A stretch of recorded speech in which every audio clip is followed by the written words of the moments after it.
What's up, folks? It's your boy Bob Hollywood back with another exciting review.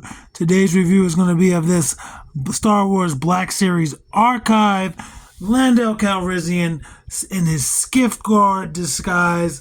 I bought this figure at Ross a little while back. As you can see, it only cost me $5.99, and I think that's great. I like to just collect the Star Wars figures I can find. They're just so versatile, if you ask me, man. They're more versatile. This is a more versatile line than any other thing, more than Marvel Legends, G.I. Joe, or anything you can think of. It's just, this could be anybody. This doesn't have to be Lando, or it could be Lando in a different outfit. This is my third Lando. I have the Lando that's a member of the review crew, which is the one portrayed by Donald Glover in the Solo film. And I also have the standard Lando Calrissian that's played by Billy D. Williams in his more traditional uniform. Anyway, let's check out the package. You see it's just this bubble pack, this blister. It's clear on 3 of the 4 sides. On the back, we see that when this was originally released, 2018, this is early in the Black Series line. You see what that figure looks like and what accessories it came with. It looks like it comes with the same exact accessories. I know sometimes the previous releases had accessories that they don't duplicate, and I guess that comes with making it a less expensive figure. There is a bio there for Lando. It says, Lando Calrissian changed from a schemer to a leader in the fight against the Empire. When Han was captive in Jabba's palace, he joined Princess Leia in a rescue mission. And you see a bunch of legalese, and I showed it briefly, but there is more legalese on the bottom, as well as the barcode. Again, bought this at Ross. I believe you can find this guy at Ollie's, but I don't know when this will come out, so they may not have them, and it's going to be a little bit more expensive. Ollie's Star Wars figures tend to be $9.99. Anyway, folks, I will be right. Matter of fact, I'm not even going to leave these in a blister. It's super easy. Pop him out. Pop his accessories out. Bada bing. Bada boom. The realest toy in the room. I'm just going to get him standing, which normally you guys don't have to see. And then we're going to check out his accessories. So again, he comes with 2 accessories. First accessory we're going to look at is this weapon. It's like a staff, has a blade, so it's like an axe in a way. It has some, looks like circuitry there, so maybe this can also shoot fire. I don't know. Star Wars just does what they want, and that's absolutely fine. This is dark. It's like a gunmetal gray here. It looks more metal here, and then up here, it is just a darker gray. It does not necessarily look like metal. So we're going to put it in his right hand. Again, I don't know exactly where he would hold it or how he would hold it. But you see where I have his right hand.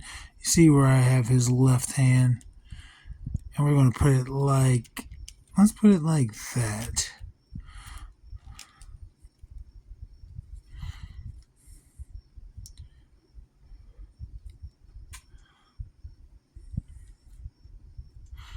And he holds it like that. He has trigger fingers on his right hand, or a trigger finger on his right hand, but it doesn't make much of a difference. Let's check out this other accessory. This other accessory is his helmet. This partially obscured his face. I'm not sure if Lando and Jabba were familiar with each other, but I know that it helped conceal his identity.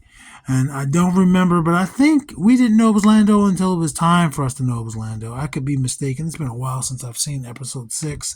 It's one of my least favorite of the films. It is a downgrade from the previous entry of episode 5. And in general, I like the prequels more. But you can see it has this brown up here with spots. There is texture there. And it almost looks like that could have been like a shell of an animal. Maybe leather, but there's studs across the front. Looks like bone around this mandible. Kind of reminds me of a predator. And then I'm assuming this would be metal around the back and at the front. I could be mistaken. But this plops right on his head. My head doesn't want to be straight. And it's covering his mouth. His head will not go in there straight. There we go. It's covering his mouth. You can still see his Billy D. Williams under there. But again, I'm not sure if Jabba was familiar with Lando and he might have not stuck out like a sore thumb. So I'm going to get rid of his accessories and we're going to go over the figure itself.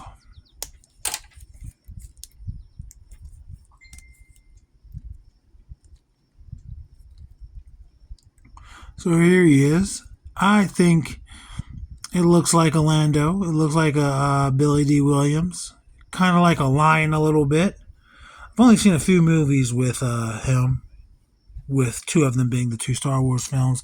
And another film I think came out in like the 80s. I cannot remember the name of the movie right now, but I did enjoy it. He was like a private eye or something. And I think he was dating the woman from Purple Rain. I want to say Apollonia. I believe that's who she was in that movie. And you see he's got this this brown across the back. There's texture there. And it's like a black, maybe a dark brown for his sleeves and for like the straps that keeps his armor on. The armor has texture. It looks like a bronze. It's in several places. It's in those 4 places. Then he's got the cream off-white pants, brown boots. There are straps across the boots and a buckle. And there is texture there. Not a lot of detail, like nothing making it pop other than the buckle, but it is there. Peg holes. So this little skirt seems to be a separate piece.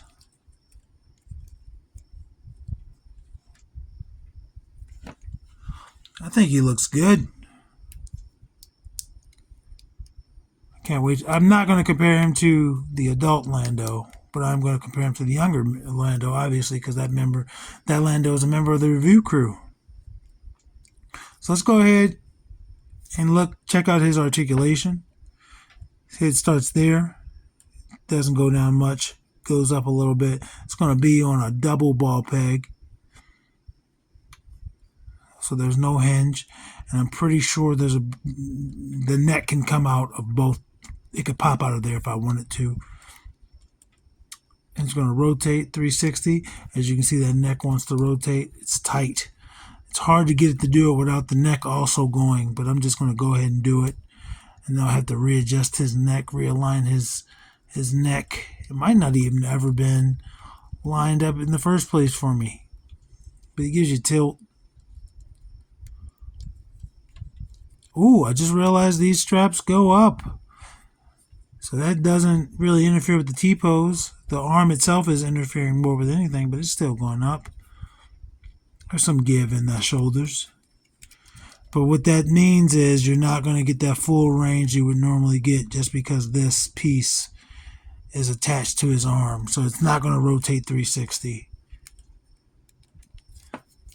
You got a single jointed elbow. Gives you way better than 90. It's going to rotate at that elbow. And then his hands. This one is going to be a horizontal hinge. It's pretty tight. It does not want to do it for me, but it also rotates at the wrist. And this hand is a vertical hinge. Also pretty tight. It is what it is. For his torso articulation, you can see he's going to rotate at that waist right underneath this piece of armor. Not really giving me, there we go. There's some back. There's some forward. There's some side to side. You have to kind of fight with it. As for split, he does a split.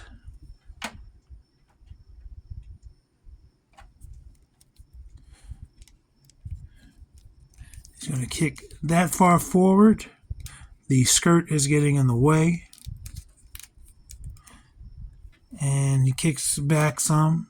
His leg is going slightly out to be able to do it. And then he rotates at that thigh. Double jointed knee. Kicks his own butt effortlessly.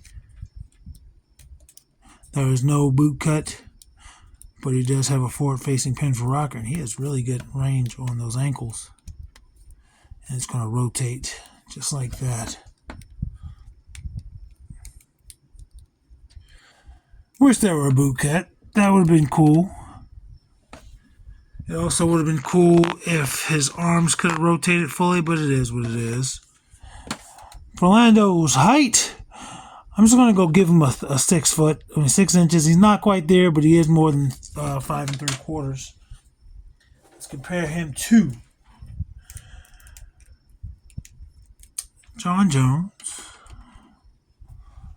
and Killmonger, who are both roughly the same height. I think they are the same height, and they're taller than him.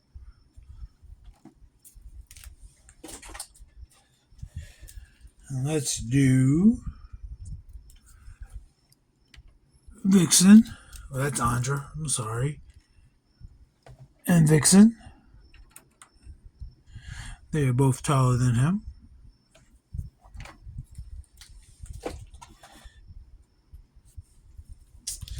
Let's bring in Zedmore, who is shorter, and Lando, who is shorter.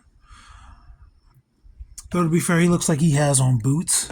You would think they'd be the same height, but he's also younger, so maybe, even though he is taller than he should be, he's older than you would think for a person growing.